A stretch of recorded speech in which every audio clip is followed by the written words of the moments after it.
former prisoner and inmate.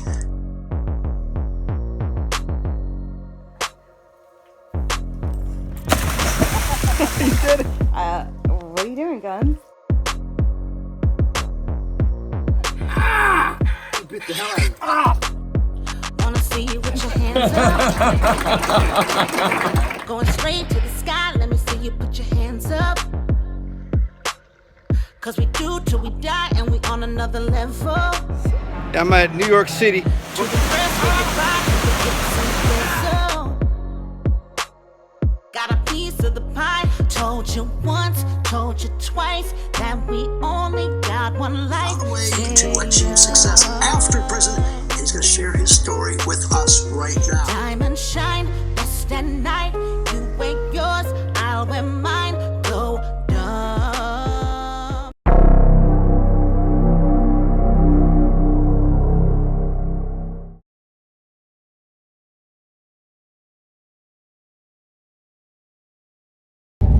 What's up? Ah! Street Beat's been a while. I never drive anywhere, so now I am. I'm on my way to the doctor's office to see my brain doctor. It's the doctor who prescribes me medication for my headaches. He's retiring, so I got to find a new doctor. But anyways, I figured I'd go. Took my wife's car. It's a newer, nicer car. I mean, it's our car, but we have an older one that I use for like fishing and camping and beating on. But so if you don't hear it rattling, that's why.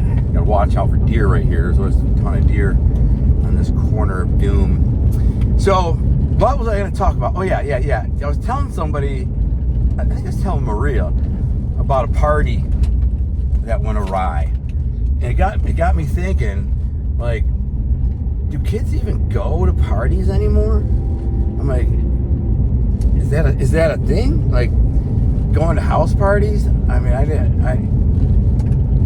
feel like it isn't, because you never hear about them. You never hear about people, house parties, and you never see them. Now, back when I was growing up, I'm gonna tell you about a couple parties that went awry. Back when I was growing up and I was in high school, like, basically every night during the summer was some kind of party. Somebody's parents were not home and they're having people over, which, is code for let's crash it and, drink, get drunk and act wild. Or they just flat out were having a party. The parents let them have the party, whether the birthday party, a graduation party, whatever, you know what I'm saying? And so we, in particular, were not necessarily that welcome. In fact, the first story I'll tell you is there's a whole nother huge story behind it.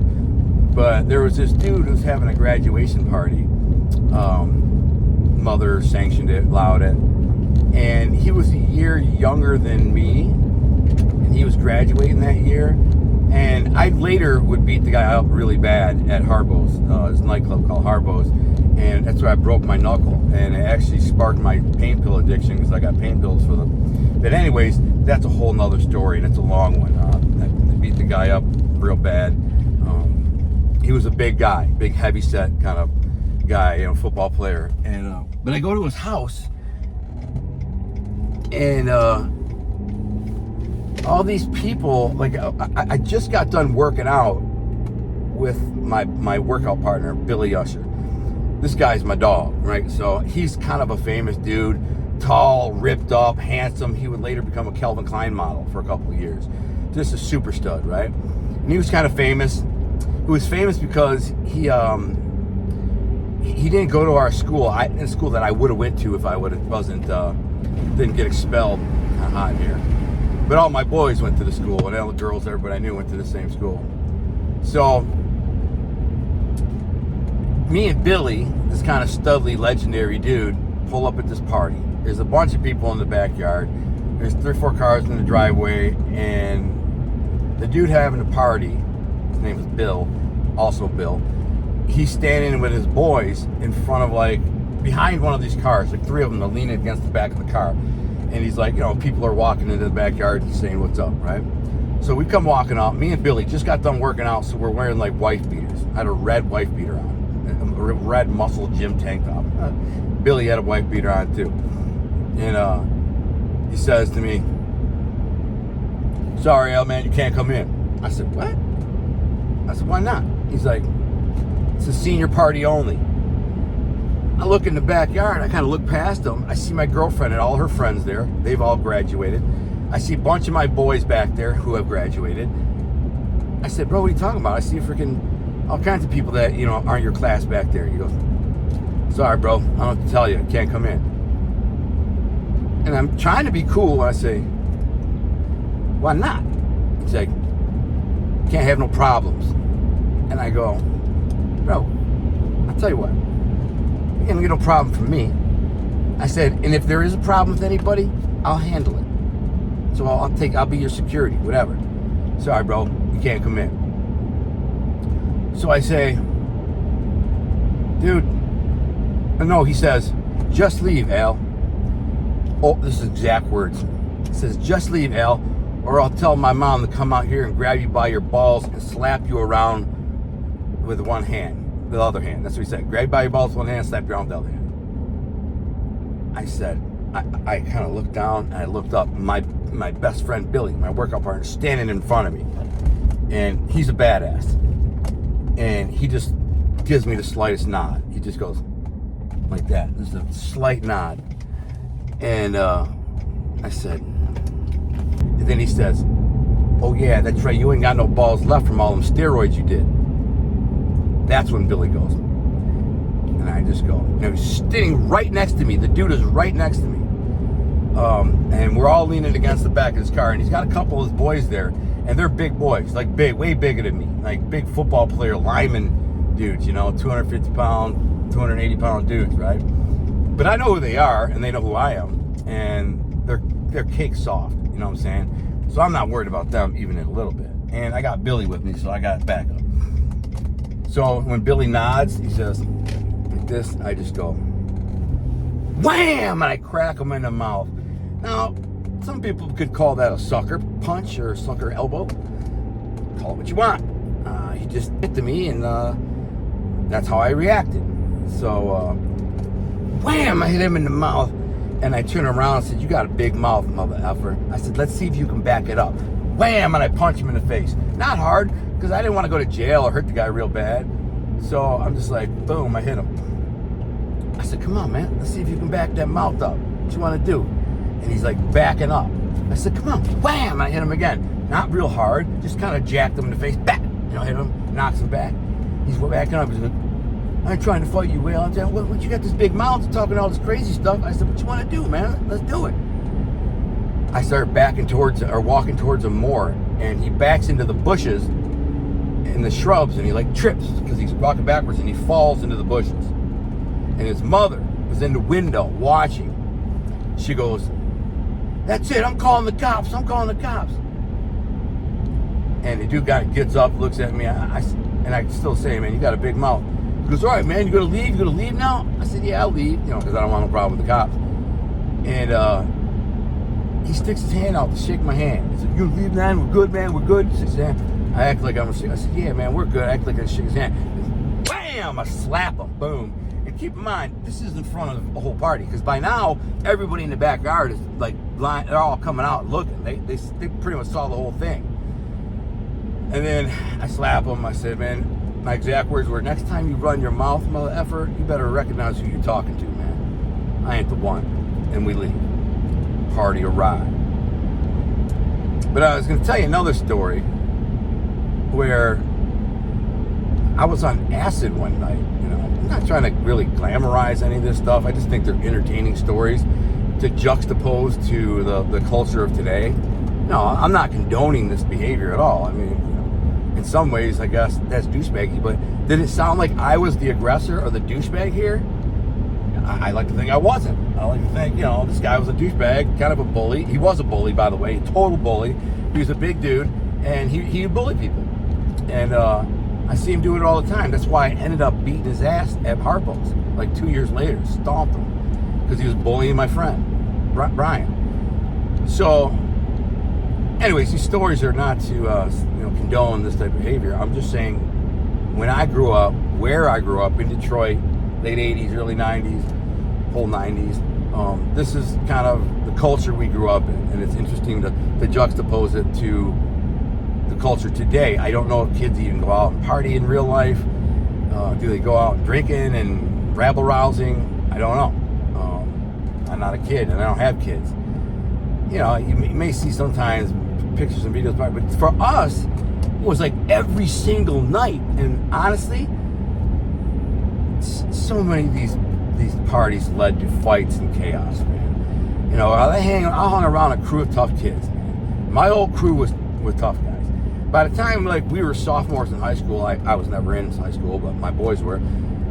My crew was the toughest kids in the school. So like the seniors didn't mess with us. They're all like, hey, what's up, Al? What's up, guys? They all kiss our butts and want to be our friends.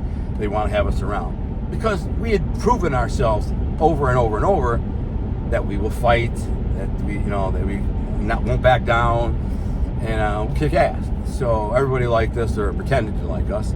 But we were also notorious for trouble. And that's why a lot of these parties, people hosting parties, didn't want us there. We'd come walking in, and you could almost hear the din of the room change when we'd walk in. I walked through the door, me and my boys, not just me leading, could have been Gino, could have been any one of my boys, Pat, Kenny. But when we walked in, everybody like, oh man, these guys, because they're trouble, they can be trouble. You know, as long as nobody messed with us, we were good. A lot of parties we didn't have no problems, but sometimes we would. We especially had trouble at parties when they were in other neighborhoods. Because we had our neighborhood, you know, which is the Lakeshore district of St. Clair Shores, Michigan, just outside of Detroit. But then you had Lakeview and South Lake. Then you had Roseville and Fraser. Then you had East Detroit and Warren. Now, the closer you got to Detroit, the tougher the kids were. So when you got into East Detroit, they were tough kids. You got into Warren, tough kids. Got into Roseville, tough kids.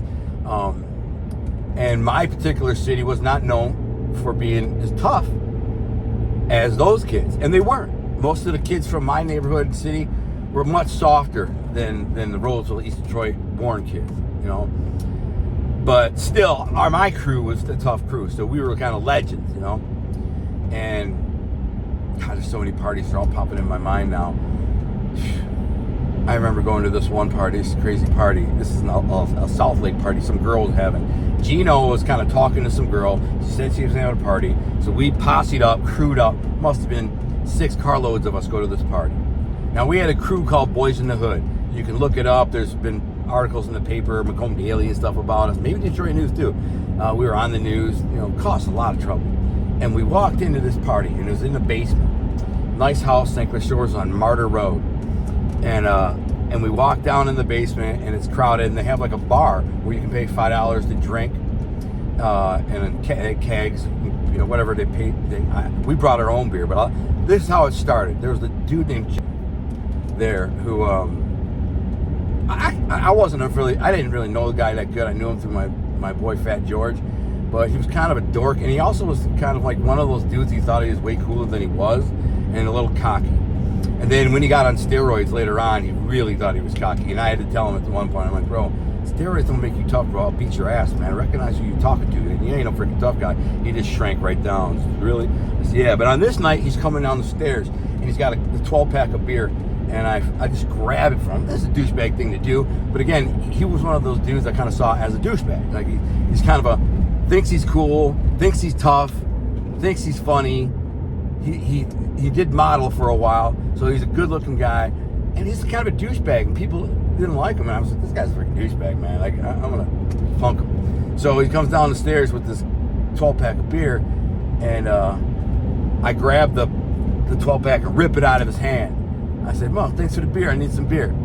And I was drinking because I was only like 17, so I was getting drunk.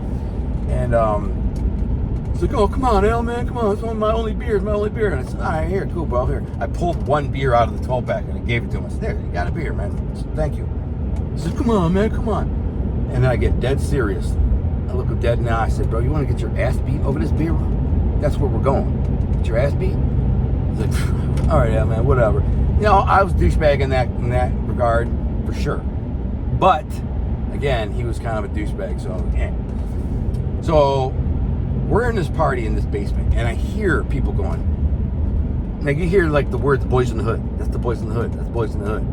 And so everybody's looking at us, and it's a crowded party. There's 50 people in the basement, you know, and everybody's drinking, and you hear boys and everything. And at one point, I say to my boy, Paulie Mock, I said, you want to start some trouble? He says, yeah. So I said, I gotta take a leak. Let's go up to the bathroom. So we go upstairs, and as we're walking upstairs, these two like tough looking kids are coming down the stairs as we're going up. And I'm just like, bang! And I freaking check the dude. So watch where you going, bro. And he kind of looks at me like, what the frick? Again, douchebag me. But in my defense, the guy looked like a douchebag. He looked like one of those guys who pretend they're tough and they're not. Maybe he wasn't. He could have been a nice, super nice guy. He's just soft. I don't know. He didn't want no smoke, so we go up to the bathroom, and there's a line. There's a line to get in. There's 3 or 4 people, maybe 5. A couple of them are girls. And I told the girls, you guys can go first. So I'm gentlemanly, said, ladies, you first. Me and Paulie are sitting there, and all of a sudden, some dude comes barreling through, pushes his way through, shoves open the bathroom door, goes, get out, I gotta pee. And the girls are in there, there's 2 girls in there, they start screaming, get out, get out, get out. I don't know what they were doing in there, but get out. Dude, I looked at Paulie, I said, bro, hell no. So I pushed the door open, walk in there, and I like grab him. I said, man, have some respect. These are women in line. And I grab him like I'm gonna hit him, and he goes, oh man, I don't want to fight, I'm passive. That's his exact words. I'll never forget. I've never heard anybody say that before. I'm passive. What does that even mean, passive? I said, well, I'm not. Boom, when I punch him in the mouth, and like he spins to try to walk out, but Paulie slams the door so he can't get out. So it's just the girls shoot out. So it's just 3 of us in there. And I don't know why I was in a kicking mood this night. I got this night. It's crazy, man. Like, I didn't even remember this story until I started telling the other stories. There's like 2 other ones I wanted to tell. Maybe I'll tell them on the way back. But so I don't know why I wanted to like karate kick this guy, but I just jumped up and did a front kick right into his chest, and hard too, solid, landed perfectly. Boom. You know, I've been working out. I got strong legs. I could probably squat 400 pounds at the time. I kicked the dude through the door, so it blows the door off the hinges. He goes flying through the hallway, which crashes through some people. He crashes through the bedroom door, busts that door off one hinge, and lands in the bedroom across the hall from the bathroom. And at that point, the party was a girl, but there was a younger brother who was probably like 14, 15 there. He starts screaming and yelling, I'm calling the cops, I'm calling the cops. I'm like, I don't give a frick about the cops.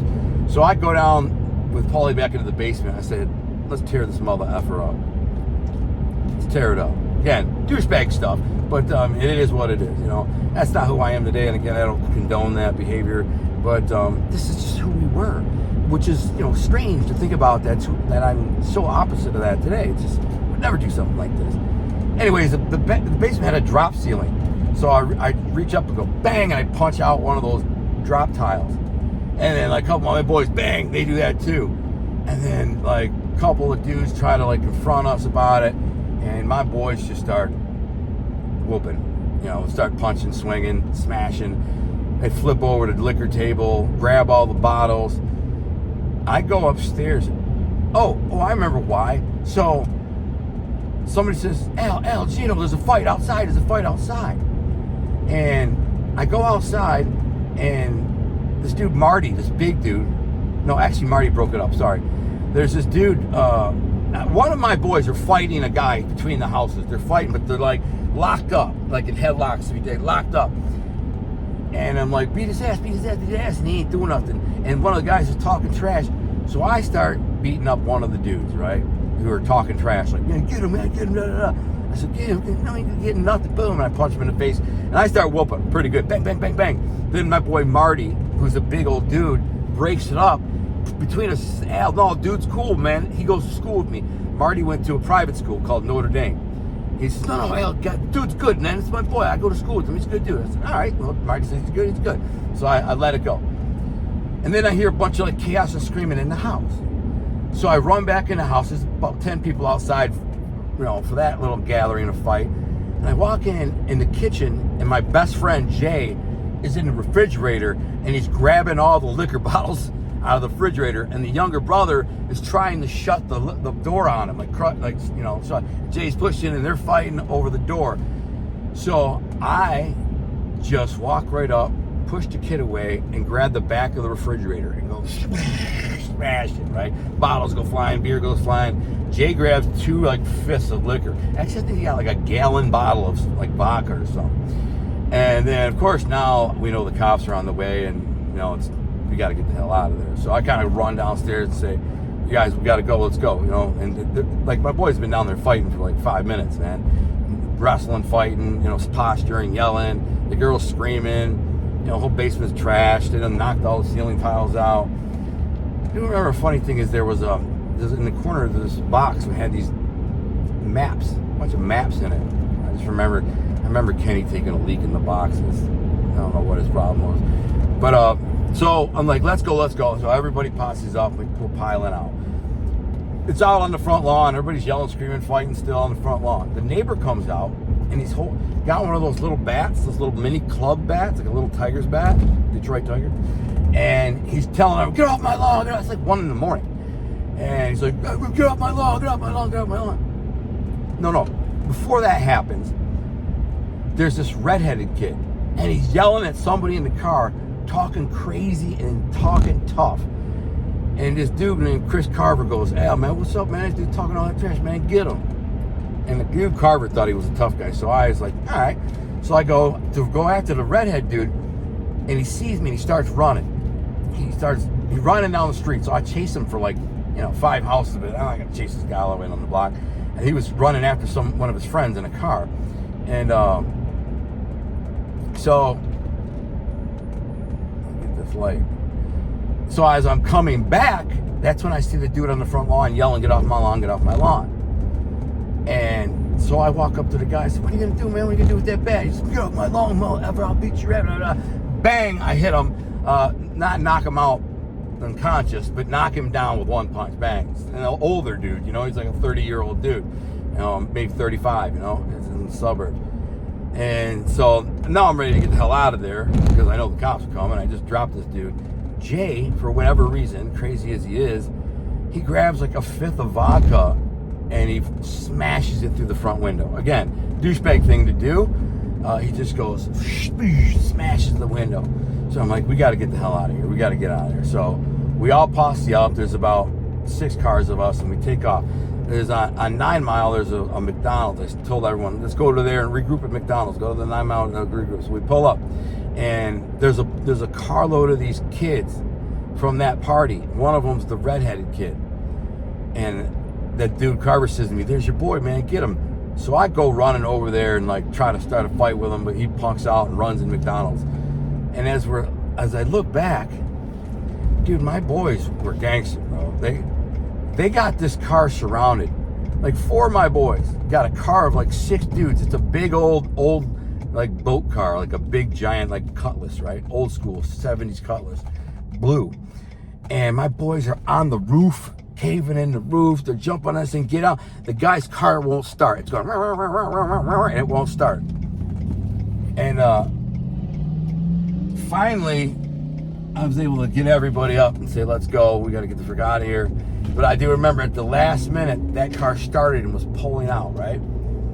And as it was pulling out, Gino had a bottle. Now, Gino was a pitcher. He played baseball and was a pitcher, so he had a hell of an arm, dude. He could throw a 90-mile-an-hour pitch.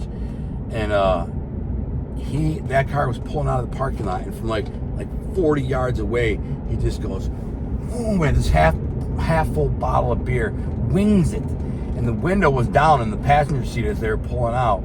And the bottle smashes off, right off the top of the car and explodes into the car. I don't know if anyone got hurt or anything like that. I just know that that was gangster. So then we go to, I tell everyone, go to Taco Bell down the road at 11 Mile and Harper. So we all go down 11 Mile and Harper, right? This night just doesn't end. We get down to 11 Mile and Harper at the Taco Bell. We pull in. It's one of our meeting stations because it's open 24 hours or whatever it is, so you get food. My boy goes in there. He just came from Canada. He just met us, and he wasn't even with us at the party. Mark Maluchnik, and he goes in there and tries to buy food with Canadian money, and they won't take it. Now, typically in Detroit or around Detroit, most people will take Canadian money. It's pretty common to have Canadian. You're only a couple miles from Windsor, Canada. The exchange, you have to pay a little more, but basically they usually take it. So he gets mad they won't take it. I walk in there and say, I have to use the bathroom. And they're like, bathroom's not a public bathroom, it's only for customers. Now there are 2 or 3 people in there, and one was a chick named Fat April. Fat April went to Lakeview. She's in there with her friends. I recognized her because she was in my driver's ed class, my driving training class. So I kind of knew who she was. She was nobody, but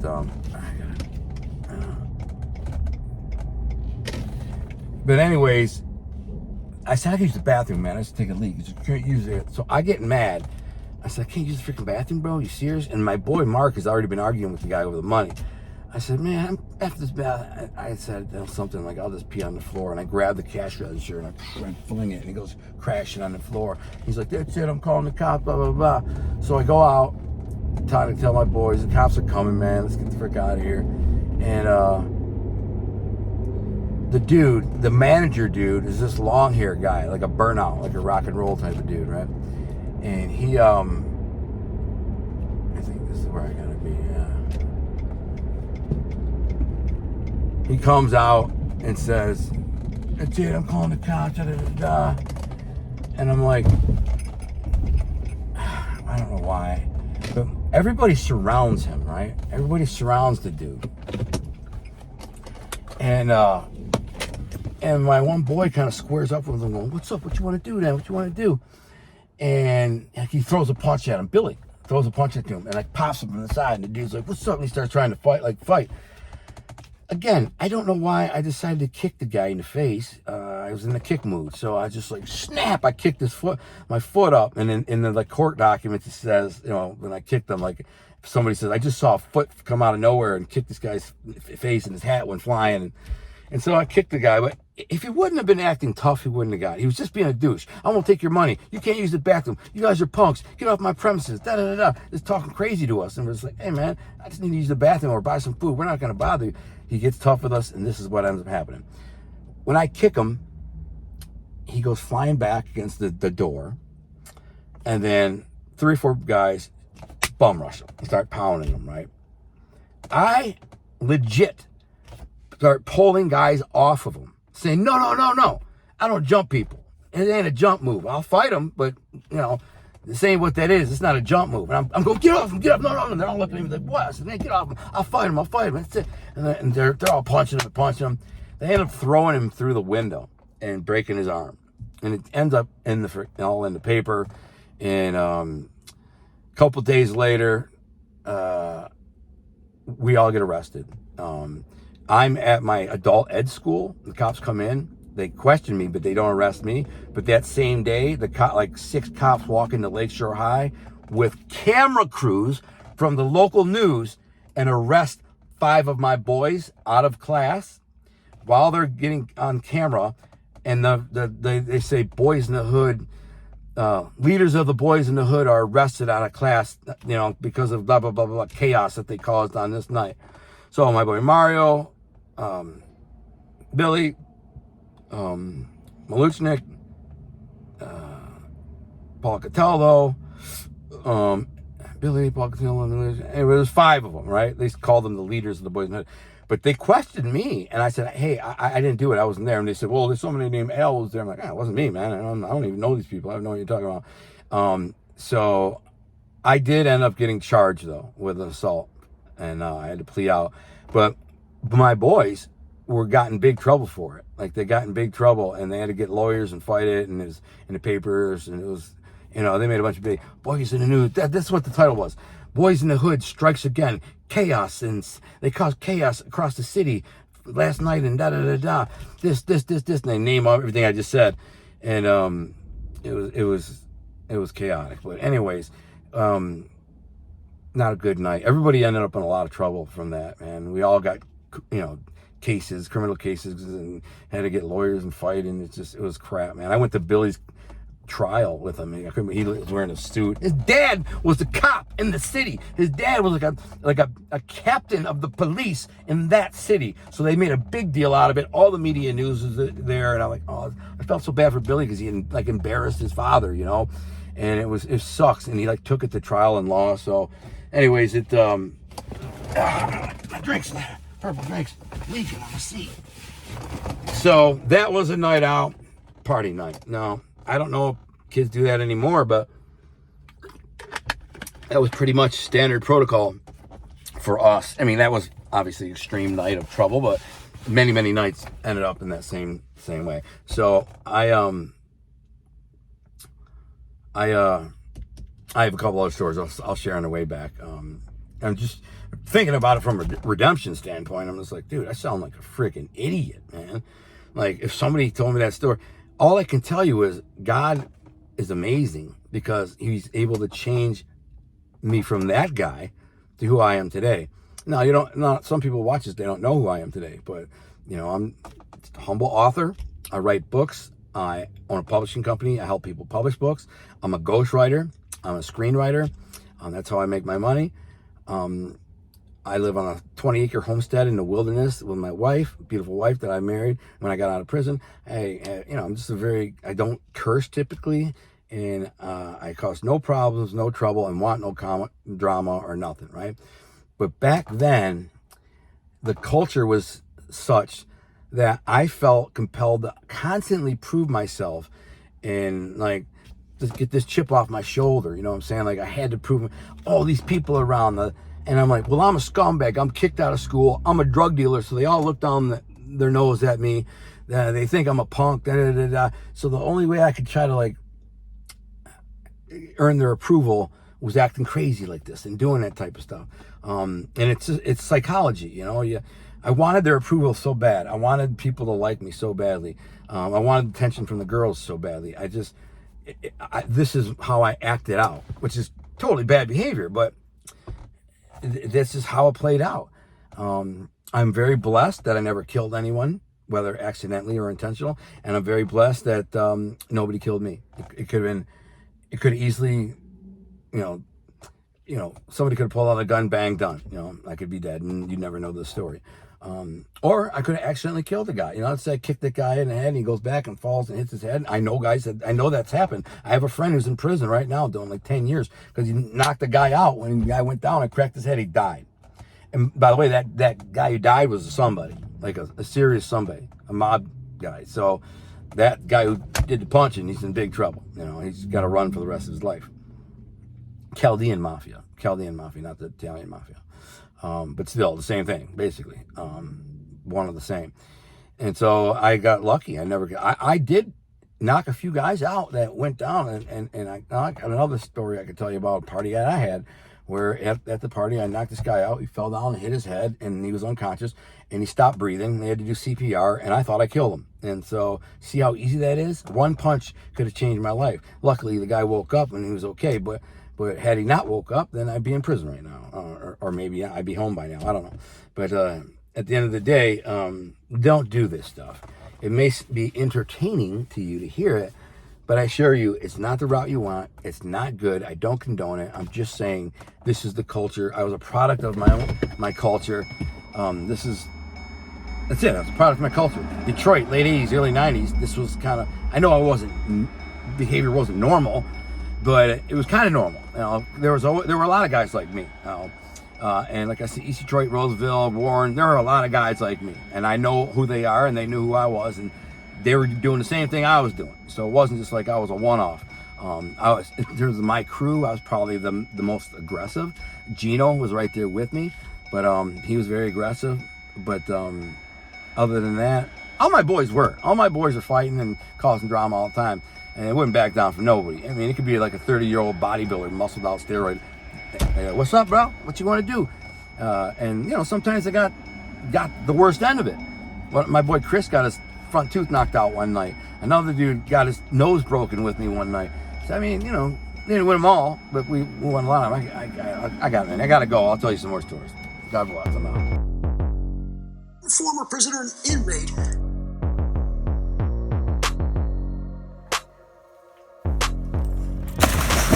You did it. What are you doing, Guns? You bit the hell out of me. Wanna see you with your hands up.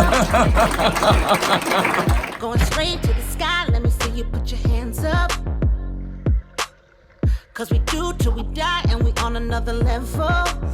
I'm at New York City. To the first we get by, to the hips and the so. Got a piece of the pie. Told you once, told you twice that we only got one life. On the way to achieve success after prison, and he's going to share his story with us right now. Time